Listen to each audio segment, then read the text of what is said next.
Good afternoon. I'm Andrea Durstein, the Virginia N. and Randall J. Barbado Deputy Director and Chief Curator of the Cleveland Museum of Art, and it is my great pleasure to welcome you to the museum and to this year's Pauline and Joseph Degenfelder Distinguished Lecture in Chinese Art. I ask that you please take a moment to silence your phones to prevent disruption during today's program. The Cleveland Museum of Art has collected Chinese art from its very beginning, and our collection is today recognized all over the world as one of the finest holdings anywhere outside of China. The vision, taste, connoisseurship, and erudition of generations of curators and donors, and of such directors as Sherman Lee, as well as our present director, Bill Griswold, have over time made possible the development of a collection of astonishing breadth, depth, and quality, representative of China's most extraordinary artistic achievements. This afternoon, I'd like to offer my and my colleagues' immense gratitude to Joseph Degenfelder and his family. With the establishment of the Pauline and Joseph Degenfelder Family Endowment Fund for lectures in the field of Chinese art, they have supported the generation and dissemination of new scholarship, paving the way for new audiences to discover the artistic accomplishments of one of the world's great civilizations. Without them, we would not be here today, and we would not have the pleasure of hearing from a scholar of international renown about a particularly fascinating aspect of Chinese art and culture. Please join me in thanking Joseph and his family.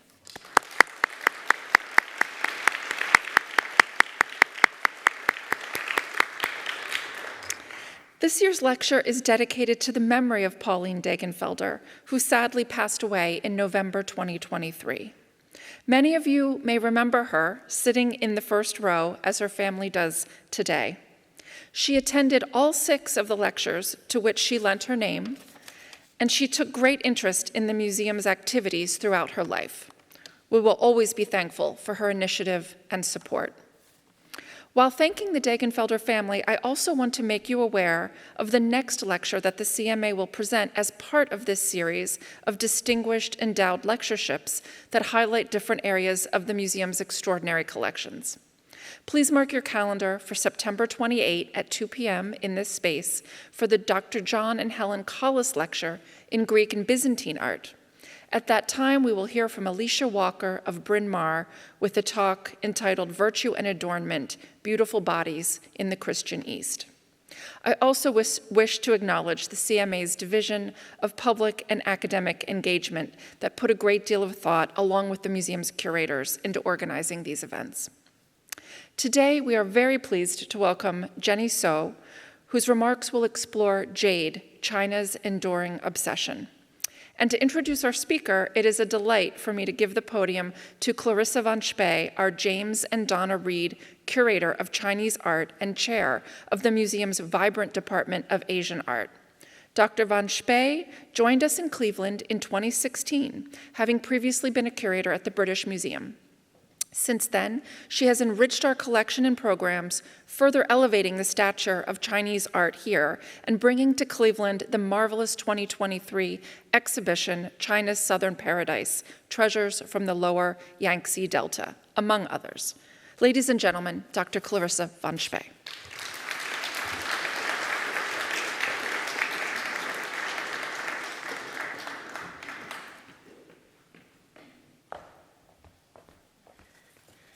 Thank you, Andrea, and good afternoon. Before I introduce our speaker today, a special greeting and welcome to all who have come from outside the town and to faculty and students from Case Western Reserve University, Oberlin, Columbus, and elsewhere in Northeast Ohio. My heartfelt thanks to the Degenfelder family for their support and for having attended each and every event of their endowed lecture series since 2017. In memory of Pauline and in recognition of Pauline and Joseph Degenfelder's passion for Chinese jade, we have dedicated today's lecture to this precious gemstone. For this purpose, we could not have found a better speaker than Dr. Jenny So. a friend and much admired colleague who is one of the very few great experts in archaic or ancient Chinese jade, a material that is uniquely associated with Chinese art and culture. Those among us who joined this morning's informal talks in the lecture hall could already learn a great deal from her. Jenny So received her MA and PhD in art history from Harvard University. In 1990, she joined the Museum of Asian Art in Washington, D.C., the former Freer and Sackler Galleries at the Smithsonian Institution. There, as senior curator, Dr. So was in charge of one of the most outstanding collections of ancient Chinese bronzes and jades. In 2000, Dr. So left the Smithsonian for Hong Kong to take up the position of Professor of Fine Arts at the Chinese University of Hong Kong, where she also became director of that university's Institute of Chinese Studies and the Art Museum. In addition to her academic duties, Jenny sat on the founding board of Hong Kong's West Kowloon Cultural District Authority, a body that oversees one of the most ambitious and exciting cultural projects in our time. Jenny was also expert advisor for the Hong Kong Museum of Art, co-chair of the advisory committee for the Asia Society Hong Kong Center, and a founding member of the advisory board for the Hong Kong International Art and Antique Fair. In 2015, she retired from her full-time appointments in Hong Kong and returned to live in the United States, where she became an associate in research at the Fairbanks Center for Chinese Studies at Harvard University, while also serving as an independent scholar consultant in Chinese art. Jenny has published widely in the arts of early China, including the two monographs, Eastern Zhou Ritual Bronzes in the Arthur M. Sackler collection, published in 1995, and the seminal catalog Early Chinese Jades in the Harvard Art Museums, which was published 2019. Jenny was also one of our peer reviewers for the CMA's recent exhibition catalog, China's Southern Paradise, for which I'm still very grateful. While at the Smithsonian and in Hong Kong, Jenny helped developing groundbreaking exhibitions with accompanying catalogs. Those include Traders and Raiders in China's Northern Frontier with Emma Bunker in 1995, Music in the Age of Confucius in 2000, both exhibitions held at the Freer and Sackler Galleries in Washington. She also oversaw the exhibitions Noble Riders from Pines and Deserts, the Artistic Legacy of the Qi Dan in 2004, and Radiant Legacy, Ancient Chinese Gold in the Mengde Xian collection in 2013. And these two exhibitions were held at the Hong Kong University Art Museum. Jenny continues to pursue research in her first passion, jade, which is the focus of her presentation today, having the title, Jade, China's Enduring Obsession. Please welcome Dr. Jenny So.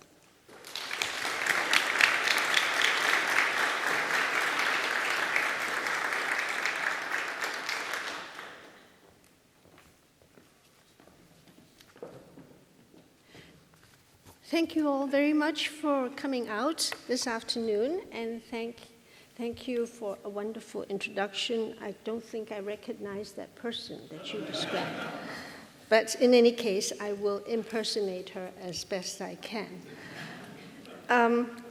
Yes, Clarissa is right. Jade is my foremost passion, and you might say obsession.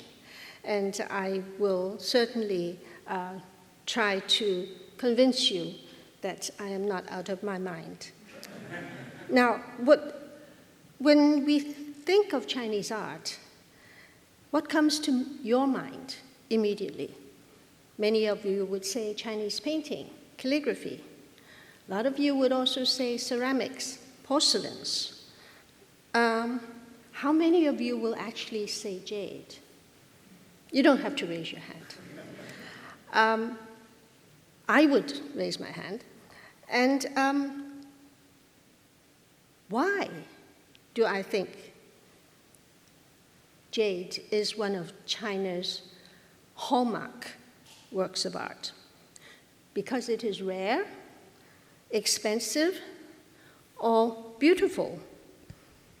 If that's the case, why not diamond? Why not gold? My short answer is, it's because jade is one of the oldest and longest unbroken artistic traditions in China, compared to calligraphy, painting, bronze, porcelain, lacquer, etc. Jade was made more than 5,000 years ago and is still being made today. It's the Energizer Bunny for China.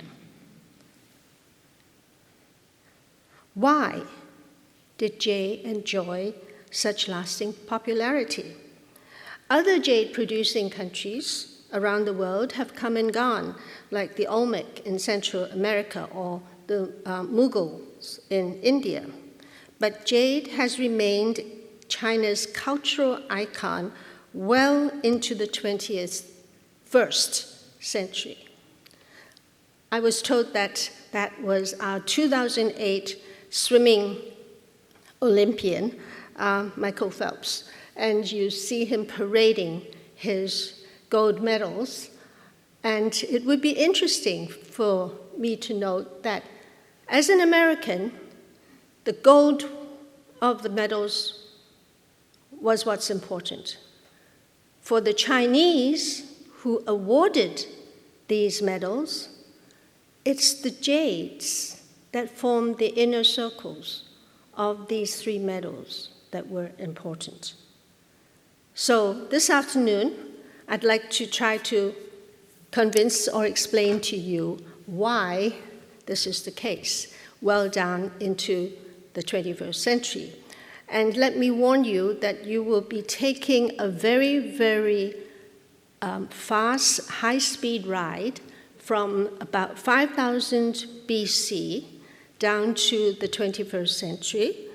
So I hope you can buckle your seatbelts and enjoy the trip. First, let me say that jade is fundamental to the earth. It is the spirit of hills and streams. It's not forget, it is just a rock, like diamond is a rock. Jade looks like any other rock in nature. If you only saw that, if you hadn't sliced it up to reveal what's inside. The translucent and bright green stone that you see here is jadeite, and it's normally made into jewelry. It actually plays a very small part in jade's 5,000-year history in China. It was introduced into China from Burma barely 200 years ago, since around the 18th century. During the previous 5,000 or more years, nephrite, which is this, was the stone of choice. The bulk of what you will see today is nephrite. In its purest state, nephrite is white. So the outside of the rock of the boulder is weathered, so it turned all sorts of brownish colors. But once you slice it open, the inside is untouched in pristine condition, which is white. And this is a finished product in white nephrite. This, of course, is the jadeite. Once you cut open this brown, nasty outer border, you see the inside that is green, which then can turn into something this luscious. Both jadeite and nephrite have a hardness of 6 to 6.5 on Mohs scale. We often hear about Mohs scale when we talk about diamonds, which is the hardest stone on Mohs scale at 10. So jadeite and nephrite have a hardness of 6 to 6.5. They cannot be scratched or cut by metals, not even steel. So both of them are harder than steel. As rocks, they also have a crystalline structure that makes them very tough. So one is hard, the other is tough. Nephrite is noted for its dense bundles of long fibrous crystals. If you imagine your barbecue bamboo skewers, you can easily snap one bamboo skewer into two. But if you have a bunch of them, try doing that. So that is what these crystals, these fibers in a nephrite crystals do. It's like a big, big bunch of bamboo skewers that make it extremely tough. And just for those interested, this micrograph shows one nephrite crystal with over 400 individual fibrous strands, each one of these little heads. And the reason you are seeing this, because it's magnified. Let me get my numbers right. Magnified 14,000 times. Not 1,400, 14,000 times. So imagine in its natural form, you really can't see any of this. So that is why nephrite jade is both hard and tough. So given jade's natural properties, to say that jade is carved is misleading. For jade is never carved in the conventional sense, with the sculptor's tool in direct contact with the stone, the way Michelangelo carved David out of a block of marble. Instead, jade is shaped by a much slower, more tedious process of grinding to wear away the material through attrition. This means that tools could be made out of any material softer than jade. It could be bamboo, it could be wood, it could be bone, it could be anything.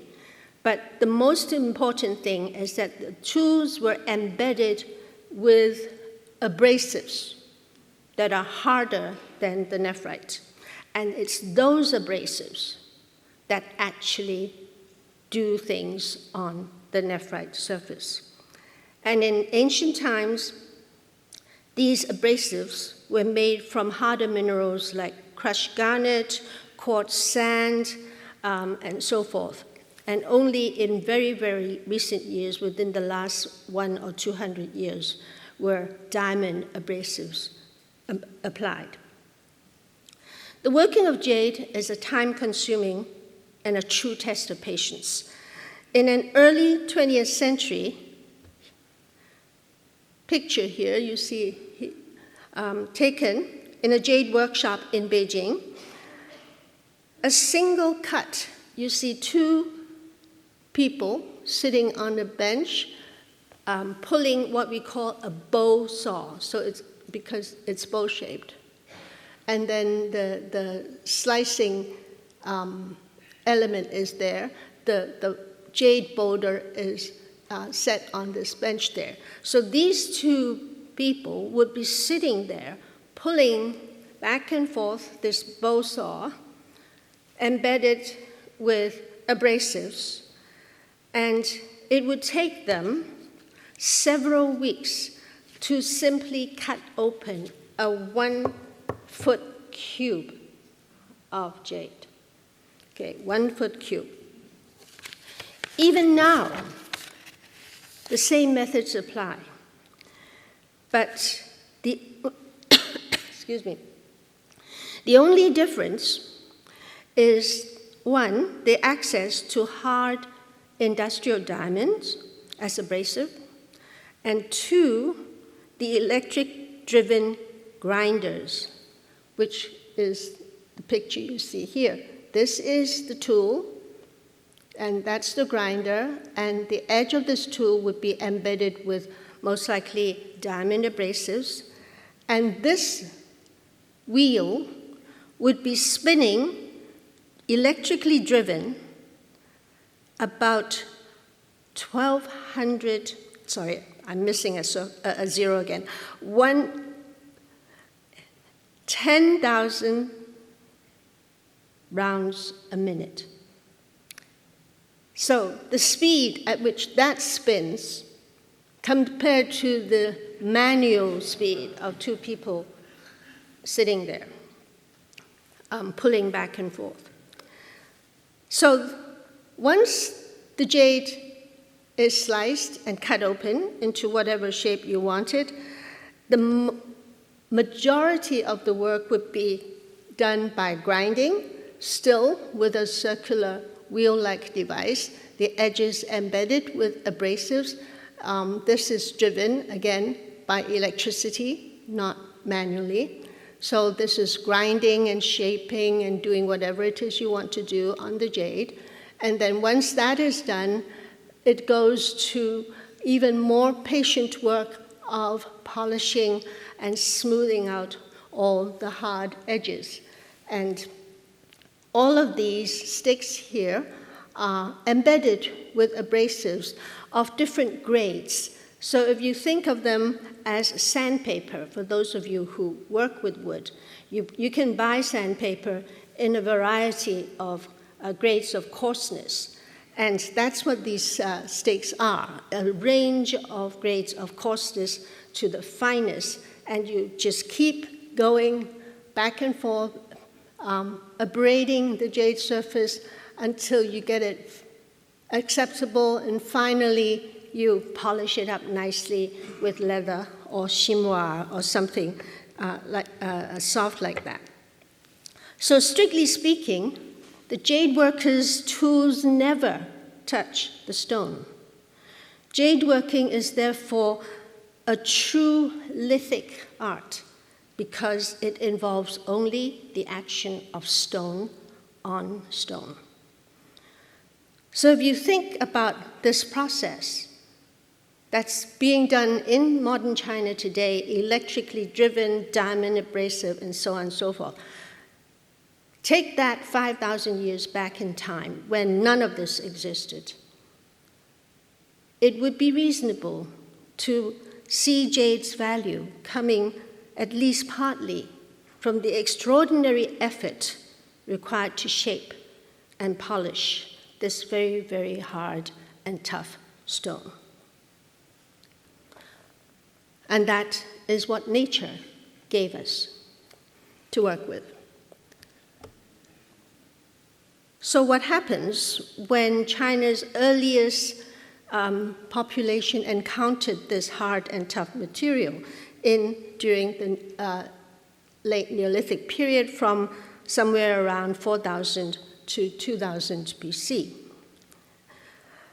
Then we know that with the process, as you saw, we shouldn't be surprised that some of the oldest jades are simple slices or discs that we call B, which is this. This is a piece up in the gallery that you can see, and quite impressive in its size, 32 centimeters in diameter, so almost a whole foot.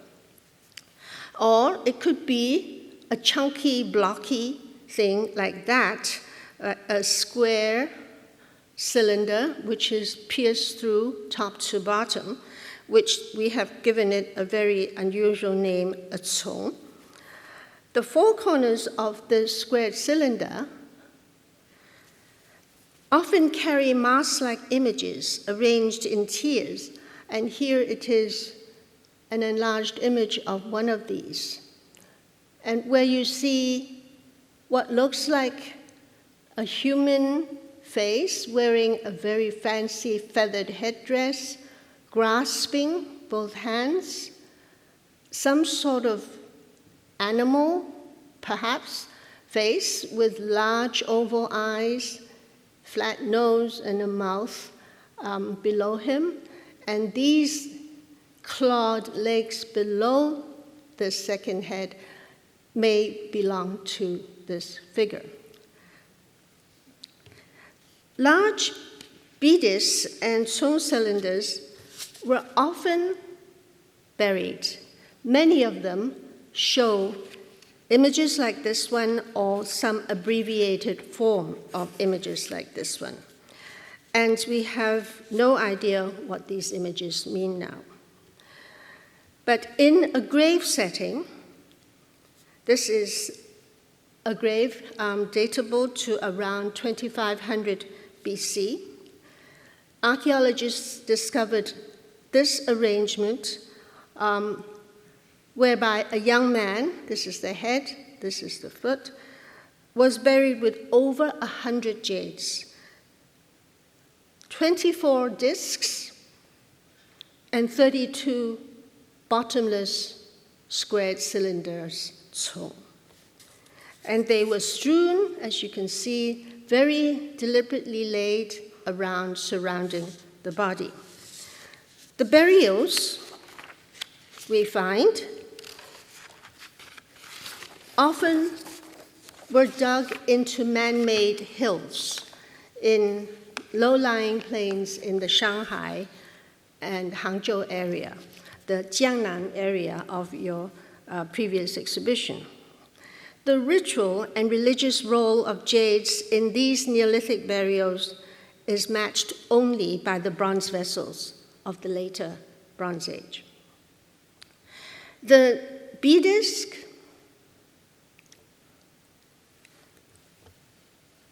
and the Zong cylinder became some of the most iconic and long-lived shapes in China. The beadisk is easy, so it's just like a donut. The Zong, which is more unusual because of its squared corners and because it was pierced through and through, it's bottomless, was adapted in later ages into a vase, for instance, like this Longquan ceramic vase, and it was given a base, otherwise the water will not hold. And when you go all the way down to the 18th century, imperial collection of the Qing dynasty Qianlong may have included an antique shape without a bottom. So what did he do? He ordered a cloisonné insert to put inside the opening so that he can use it also as a flower vase. So the shape of these things continued in time. It doesn't matter what they meant in the original archaic periods. What matters is how they serve the contemporary society and the fact that the shape evokes the soul of antiquity. Then we see how jades became emblems of power, especially with the arrival of the Bronze Age in China beginning around 2000 BC. During the Neolithic period, axes, which you see here on this screen, all of these are axes with holes on them. Axes were the prime emblems of power. So this person was buried and covered by over 50 axes in this burial. He must have been an extremely important and powerful person in his community. The discovery of bronze created metal weapons, one of which, most distinctive, is the halberd blade or ge blade in Chinese context. It is a horizontal blade with cutting edge on both ends and ending in a tip, and a haft straight rectangular piece for hafting the handle, which would be at right angles to the blade. So when you wield this weapon, you go like that. It's almost like a sickle. Now, the bronze version would be the functional one. A jade version like this, which is in the Freer Gallery of Art in Washington, D.C., would be purely symbolic. Symbolic of the military power of whoever's wielding it, holding it, and in this case, because it had an inscription added to the one end of the blade, we know it belonged to a very powerful minister of the early 11th century BC who recorded and commemorated a royal honor by sending him as ambassador to the south. So these jades like that clearly say who the owner is a powerful and extremely important person. Jade birds like these have been found and buried with a Shang Dynasty consort at Anyang, and you could see just from the very heraldic pose, the tall headdress, this jagged outline, that it too symbolized her power as an imperial consort and perhaps even something more religious and spiritual, because the founding myth of the Shang Dynasty involved a bird. Centuries later, during the 9th and 8th centuries BC, the Zhou Dynasty lords and ladies were buried wearing sumptuous multicolored regalia. Here is a reconstruction of what archaeologists found when they opened one of these tombs. It was amazing that everything was preserved so well that they could reconstruct exactly how these ornaments were. This is that, and that yellow is this. This came from, I think, maybe buried underneath there. They tell us that these lords and ladies were not just powerful members within their society, but also because they had immense influence beyond their territory. And how do they say that? Because they use not just jade, but also carnelian and faience. These are all exotic imports into early China at the time. And being able to be buried in full regalia using both local precious material like jade and exotic foreign material like faience and carnelian symbolize their reach, the extent of their power. So by the 500 or so, jade pendants like these were strung into elaborate configurations. These are individual pendants that you often see in many museums around America. You have them upstairs as well. And this is drawing of a lacquered wooden figure wearing these elaborate configurations, these arcs, discs tied together with ribbons. And this is one that was actually recovered from an early 2nd century BC tomb where you have jade pendants of various shapes strung together with smaller ones and with gold beads and blue glass beads. The stringing device would most likely have been silk as well. So this became the fashion by around 500 BC.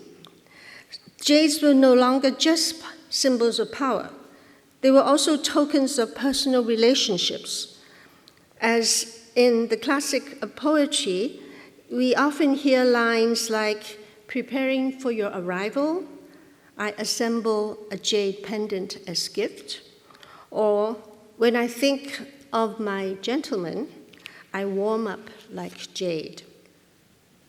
So Confucius took advantage of jade's popularity and used it as a metaphor to teach the moral values of his ideal gentleman, the Junzi. He explained how, when one of his disciples asked him this question, Zigong is one of the name of his disciples, says, "All belts must have jade pendants. Without cause, a gentleman is never without his jade. Is it because a gentleman's virtue is likened to his jade?" And Confucius's answer, in antiquity, the gentleman compared his virtues to jade. Soft, smooth, and glossy, like benevolence; fine, compact, and strong, like intelligence; angular, but not sharp and cutting, like righteousness; his pendants hanging low to the ground, like humility; its flaws not concealing its beauty; an internal radiance issuing from all sides, like good faith, standing out as symbols of rank, like virtue, esteemed by all under heaven, like truth and duty. So historical texts from this time are filled with stories and parables about jade. For instance, the story about a simple villager who recognized the beauty inside a rough jade boulder, and his king, not recognizing the hidden virtue, ordered the villager's arms cut off when he presented it to him. The beadist that was eventually made from this boulder, according to the story, is perhaps something like this one in the Cleveland Museum or this one at Harvard. And they became the ultimate symbol of far-sighted wisdom. It required such legendary value that the ruling Duke of Qin supposedly offered 15 cities for that disc. Now, the Qing Emperor, Qianlong, who owned this disc, may not have paid 15 cities for it, but he sure made sure that there is no dispute over its ownership. He carved his poem around the edge, ending with his name imperially inscribed and his seal. The discs in Cleveland upstairs also have a similar Qianlong inscription. So as emblem of the gentleman or the Junzi's moral virtues, jade was plied from the grip of the spiritual and politically powerful. It was accessible to everyone, symbolized everything good in a person, and epitomized core values in Confucian philosophy in the later periods. After Confucius, another important layer of meaning was attached to jade as the substance of immortality. And this happened towards the end of the first millennium BC. So jade was no longer just treasured for its links with the mysterious past as a symbol of power or even the embodiment of moral virtue. It was also thought to open the door to immortality. This came with the rise of popular Taoism in the last centuries BC. The first emperor of Qin and the Han Dynasty princes consumed all sorts of concoctions served from jade cups like these. From the 3rd and 2nd centuries BC, believing that jade is a magic medicine. Those who consume it live forever. The body becomes so light it can fly. After 1 year, water will not wet it, fire will not burn it, knives will not cut it, 100 poisons will not harm it. That's immortality for you. When these princes died, however, and they did die. Obviously, the jade didn't work. They were buried, and they didn't give up. They were buried with their bodies sandwiched with innumerable jade discs, and then covered in an armor-like suit made out of thousands of pieces of jade, their heads propped up by a jade pillow composed of jade pieces in a gilt bronze frame, and then the whole shebang then put inside a jade-encrusted wooden coffin. And they were convinced, of course, that the stone will protect them and their bodies from decay and protect their spirits from harm. Again, that didn't work because archaeologists were able to uncover these tombs, these figures, all of this jade, minus the person that it was supposed to protect. So jade's identification with immortality in spirit or in flesh continued into later dynasties in both Buddhist and Taoist settings. History recounts a very important event in 873, when the Tang Emperor Yizong dedicated a precious Buddhist relic, supposedly the finger bone of the Buddha, in the crypt of the Famen Temple in Xi'an. The Buddha's finger bone was encased inside a nested series of 5 containers. This is the series. The iron one, a gilt silver, and then a sandalwood box that is almost totally deteriorated, and then a coffin-shaped rock crystal box, and then a white jade coffin-shaped box inside which is the finger bone. The choice of pure white jade for this very, very sacred relic signaled jade's supreme position in the Buddhist belief system.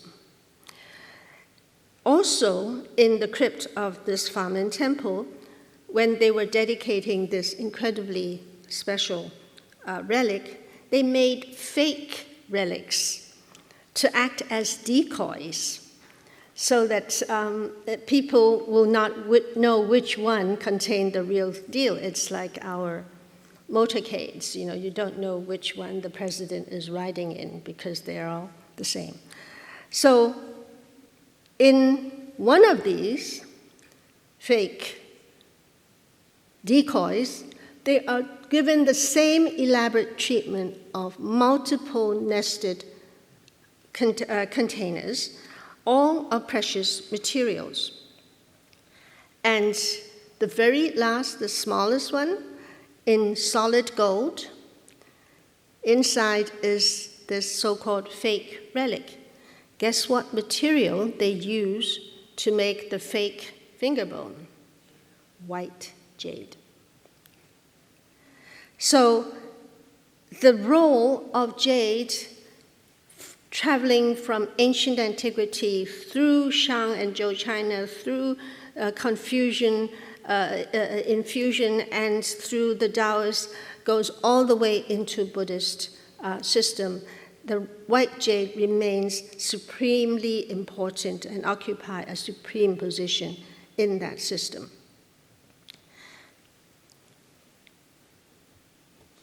By the 10th century, and this dedication was done in the 9th century, by the 10th century, powerful people were already commissioning white jade personal shrines for their home worship. And of course, by the time we get down to the 18th century, the Qing Emperor Qianlong had his share of white jade Buddhist shrines. The Cleveland Museum, however, has something very interesting. This piece, it's on display.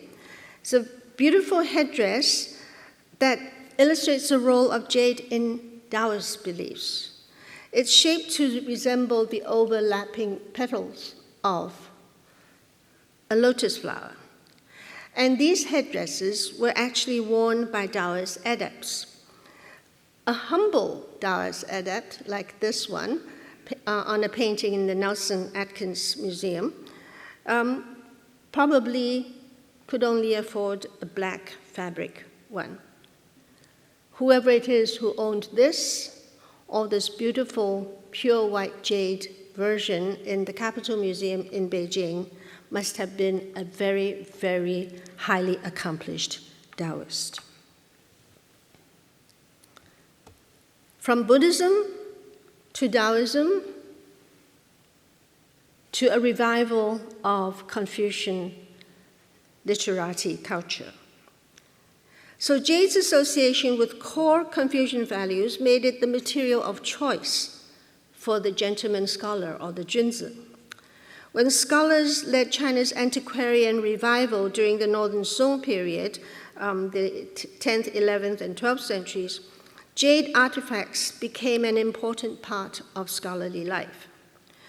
Li Gonglin was one of the most famous scholar, painter, collectors of his time from the 11th century, and he collected what he thought were archaic jade belt hooks and pendants, like these in the drawings. And his collection was recorded and printed by his good friend Li Dalin in 1092. So these are 2 pages from the 1092 publication. Obviously, there's no way to tell whether they're genuine antiques or not. This is a genuinely archaic piece in the Freer, at Harvard, and you can see there's some measure of exaggeration in the drawing there. Soon after this scholarly revival of interest in collecting jades, entire sets of scholars' objects began to appear. And most of these are modeled after shapes in nature. This is a set excavated from a tomb of a minor official who died in 1201. And it's made out of a beautiful, beautiful black stone, not something we would call jade, but it's clearly a commissioned set, 2 paperweights, a brush rest, a water washer, and then an ink grinder. The ink grinder is the only natural piece of stone.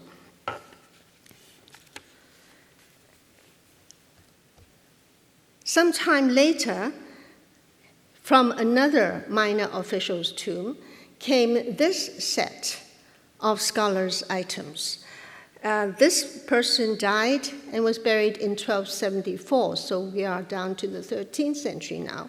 And you can see the mix of materials as rock crystal for a brush rest, jade brush rest, jade washer, and then a rabbit for a weight, a jade seal. This might have been a pigment container, also in jade. And they look stylistically and materially like an assembled set, so that when you can't afford to custom order a set, you can try to put together a set. But whatever it is you do, these sets of scholarly items became the must-have accessories in a respectable scholar studio. I want to share this really wonderful piece with you, which is in the collection of the Art Museum in the Chinese University of Hong Kong. And it illustrates yet one other connection between jade and literati culture. Here is a paste, a seal box in white jade. This is a rubbing of the design on the top, shows overlapping, beautifully overlapping iris. And then on the underside, here is very rarely a signature and date of the person who made this. This design could well have been inspired by paintings like this orchid scroll by Zhang Mengjian in the Beijing Palace Museum. The box is signed and dated 1561. So it's a Ming Dynasty jade scholarly article, design inspired by a 13th, 14th century painting. And this is how Confucian ideas, scholarly culture all came together in a piece of jade like this.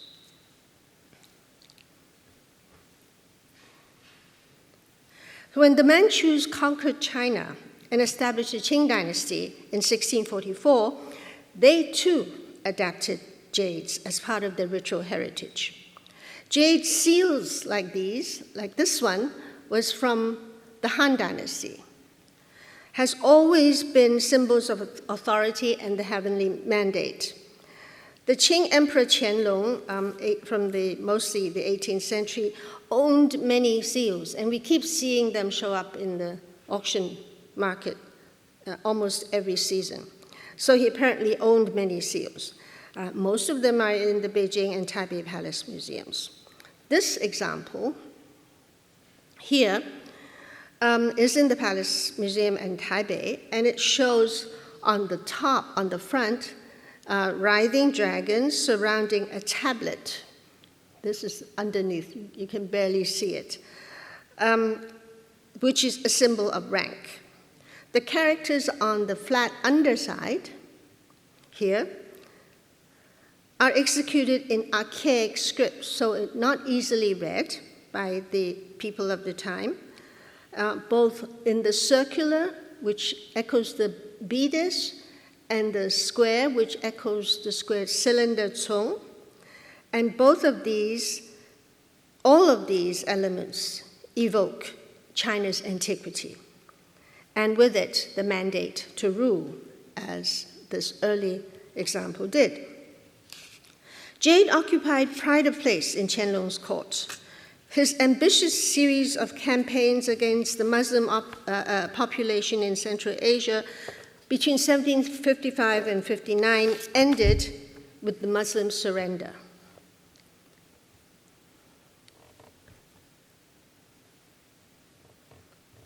There he is in full military regalia. This is Beijing up here. His campaign against the Muslims, the Uyghurs, is in this part of Central Asia. With the Muslim surrender in 1759, this guaranteed safe passage for troops and merchants between Xinjiang, which is this area, the new territories, and the richest source of jade in the Eurasian continent, between Xinjiang and Beijing. Muslim annual tributes to Beijing after the surrender included 3,000 to 4,000 kilos, or 6,000 to 9,000 pounds of raw jade boulder that sent from Xinjiang to Beijing, not counting finished artifacts, including something like this giant charger, again 32 a whole foot wide in diameter, chrysanthemum-shaped charger that was presented to Qianlong in 1769 by a Muslim general. Qianlong was so moved by the gift that he composed a poem and had it engraved onto the inside. He then showed it to all of his favorite courtiers and ministers, and everyone then had to compose another poem, which he then had inscribed on the outside of this huge charger. When all of that's done, he displayed it at the Qianqing Palace, the main audience hall in the Forbidden City, where Qianlong received eminent local and foreign ministers. Showing off gifts like these reminded every one of his visitors of his vast empire. Qianlong went even further. In 1776, he commissioned a jade mountain for the Forbidden City that is over 4 feet tall and 2 feet high, with a 2 feet tall bronze base. So this whole contraption is 6 feet, over 6 feet tall. And it weighs 11,000 pounds total. A single boulder was used to work this mountain. It took, according to the palace's records, it took 3 years to transport the large boulder on frozen roads from Xinjiang to Beijing, then south to workshops in Yangzhou on the Grand Canal, where it was worked to depict a landscape scene that depicts the legendary Emperor Yu taming the floods, bringing the Chinese people prosperity.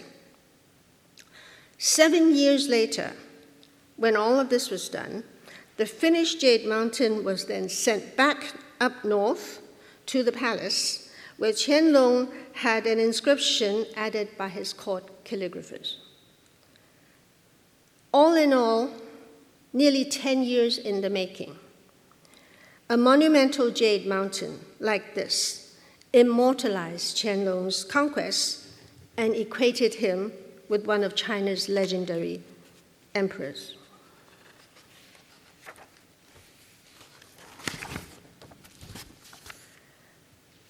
Qianlong also used jade as an instrument of diplomacy. Jade was front and center when Qianlong received Lord Macartney, who led the English mission to the Summer Palace in 1793, a few years before Qianlong stepped down. Lord Macartney presented a letter from King George III inside a diamond-encrusted gold box. Now, what did you expect? That was the most appropriate thing. And Macartney himself gave Qianlong 2 enameled watches as a personal gift, perhaps something like this in the Palace Museum in Taipei. And what did Qianlong give Macartney in return?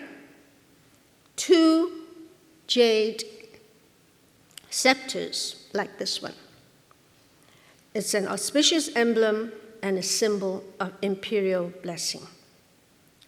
Macartney was baffled by the gift, describing them in his journal as a whitish agate-looking stone, about 1.5 feet long, curiously carved and highly prized by the Chinese, but does not appear in itself to be of any great value. So jade, the material that embodied his political dominance and Chinese traditional values, was how Qianlong wanted a foreign colonial power to remember China on during the most important meeting. The endorsement of the Qing court brought jade's preeminence in Chinese society into the modern era.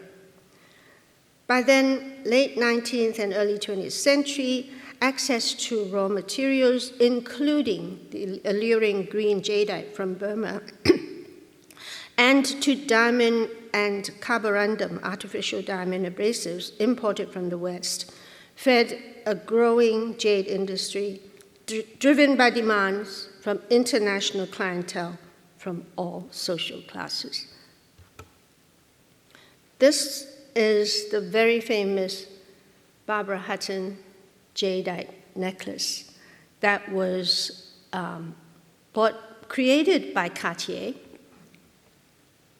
in 1933 and sold at Sotheby's in 2014 back to Cartier for $27.4 million US. So this is the utmost in clientele for jade in China. So it was, and so it came, that in 2008, when the new China hosted the Summer Olympics, its first re-entry into the global arena after nearly a century of internal unrest, and its first chance to showcase itself as an emerging world power, jade was once again front and center. Literally, front and center. On the Olympic medals, with the same traditional hierarchy in color rankings. White jade for gold, pale green jade for silver, dark green jade for copper. And this is what China presented as its ambassador to the world in 2008. So, how can we not call jade China's enduring obsession? Thank you.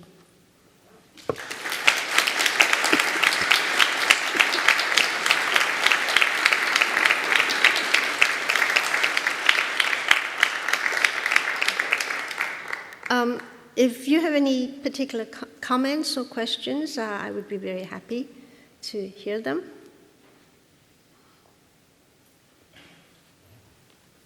Yes. I have many questions, but I'll just stop at a couple. I see that through the lecture, most of the jade is of a whitish or greenish color. If you come upon other colors, can you comment on that? Is that jade that has been colored? Can you color jade, or is that pretend? Well, I definitely simplified the picture quite a bit. I chose the most beautiful top quality jade, which is white. The reason why it's white is that it does not have any chemical impurities in it. And it's always hard to find. It's like a perfect, a flawless diamond, right? So, but having other colors in the jade only says that the rock that it came from had other chemical impurities. So it could be brown, it could be yellow, it could be orange, it could be green, it could be even purple, whatever. But that said, it is also sometimes a practice for people to dye jades to enhance the colors or add colors. In the same way we treat sapphires to enhance the blues. So it's a long-standing tradition when you work with stones, precious or semi-precious stones. So it both comes naturally and it can also be enhanced. And I have, like I said, is this working? Okay.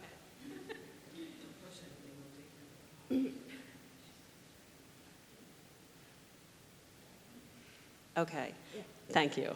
I noted that you said back in the 11th century, if I have the name right, Li Gonglin was a notable jade polisher, grinder, artisan. Are there any contemporary people of note that you would point out as somebody who is continuing the tradition of jade art? Well, I should say, first of all, that as a rule, jade workers are considered artisans and they never sign anything. The one rare example, that paste box I showed, which carries the name of the maker, is extremely rare. And even then, we don't even know whether that's actually made by him, because it could be, the name could be added later by a later admirer or something. But historical records do include one or two so-called famous jade workers, but there's absolutely no way for us to know what their works look like. Now, physically, we have a description, but you can't find an actual object that you can confidently say was by his hand. Now, this is changing now in modern China.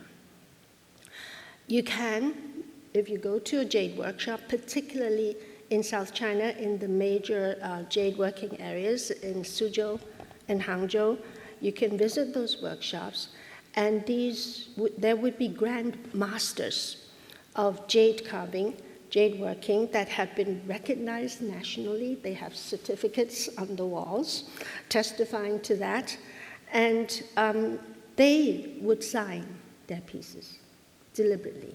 So the whole mindset, attitude towards this craft is changing now in modern China. It's no longer an anonymous craft. It now begins to rank like a painter and a calligrapher, whereby you're so proud of your product that you actually sign your name to it. Now, again, having said that, some of the workshops that I visited that are run by these masters actually are studios. In other words, it's like Rembrandt. You have a lot of underlings doing a lot of work, all the grunge work for you, and then when they are finished with something, you like it, you put your name to it. If you don't like it, you don't put your name to it. So that means that even today, when you see a work with a signature, it is still no 100% guarantee that this person, this craftsman, actually single-handedly did this.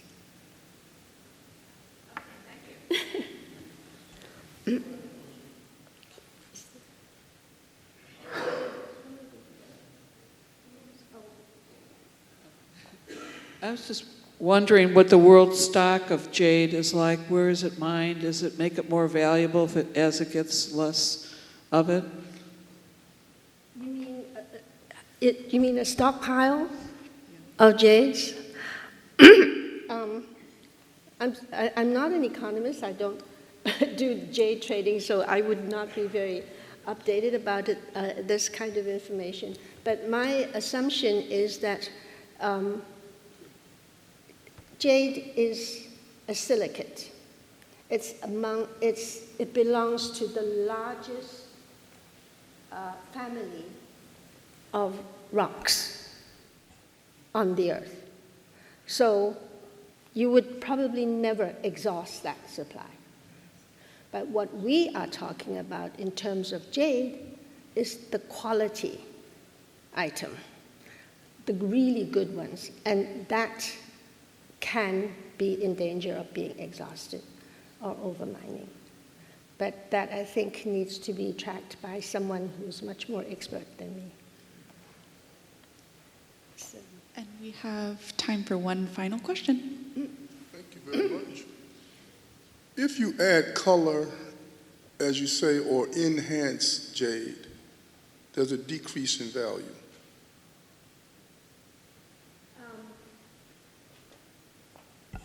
So are you asking if a jade's color has been enhanced, its value is less?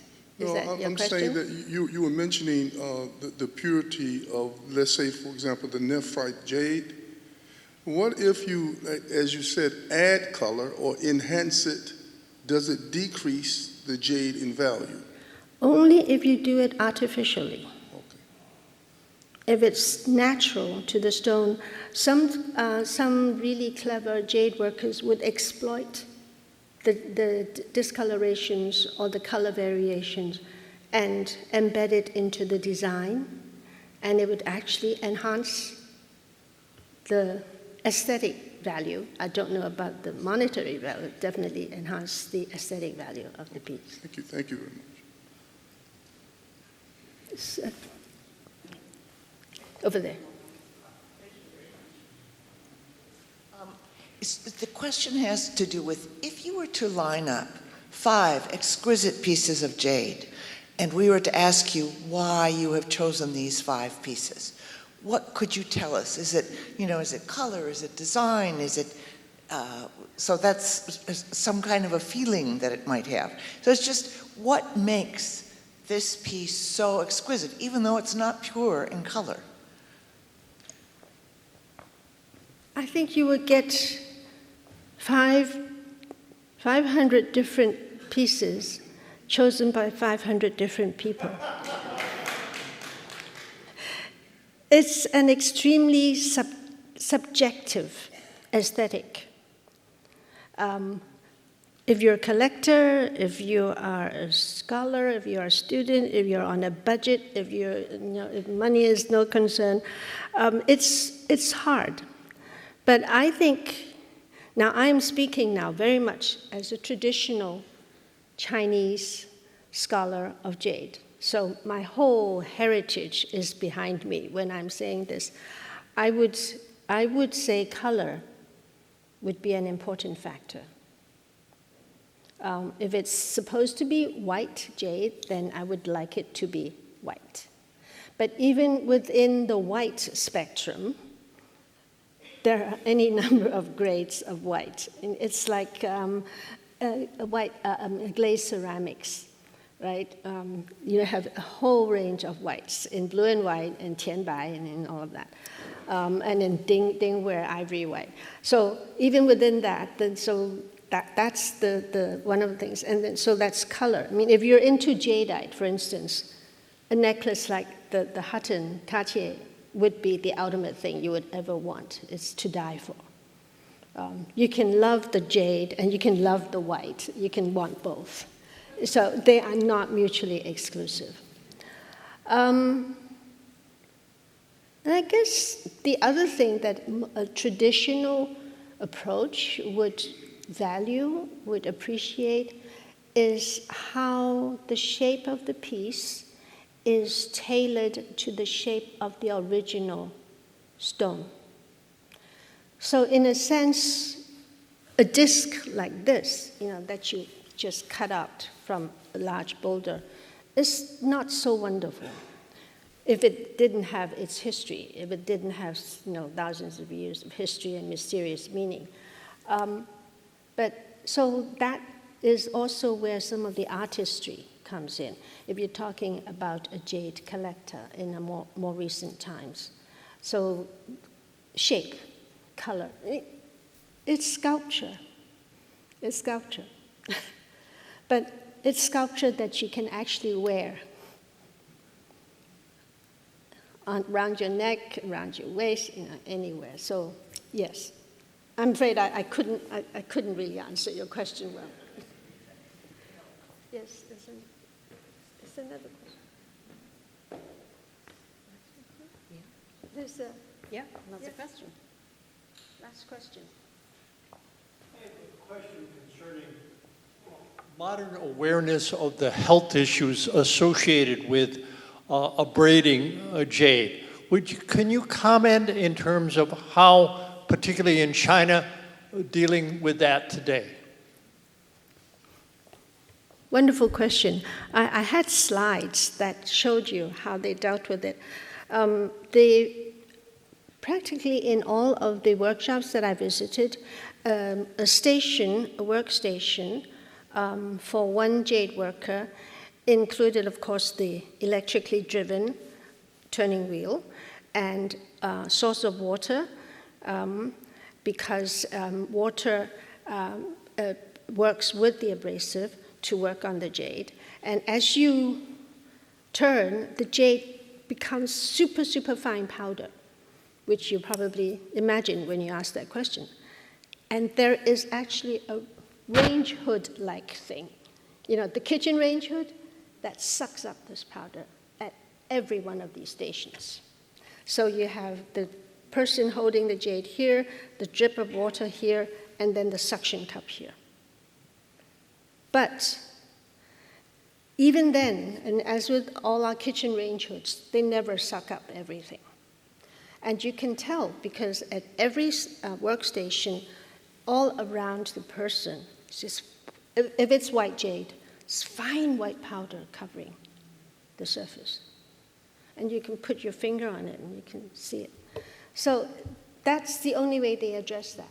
But it's something, at least. Use of any wet methods? Well, there is a strip of water already.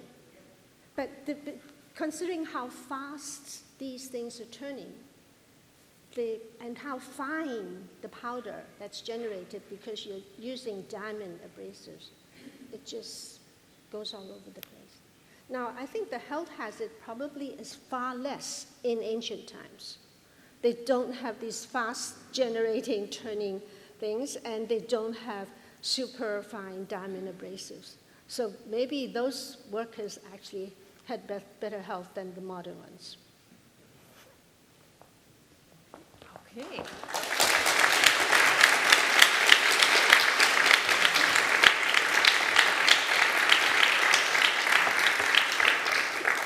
Time to wrap up this wonderful lecture. Thank you all for your questions, and thank you, Jenny, for this fascinating talk. I also would like to thank all those who have helped to set up this lecture: Erin Fletcher, Cameron McConnell, Mary Ladrick, Jeff Judge, and Katie Kilroy-Blazer. We are looking forward to seeing you all soon again for the Murakami exhibition, latest for the next Pauline and Joseph Degenfelder lecture in 2026. Be well and have a wonderful rest of this weekend.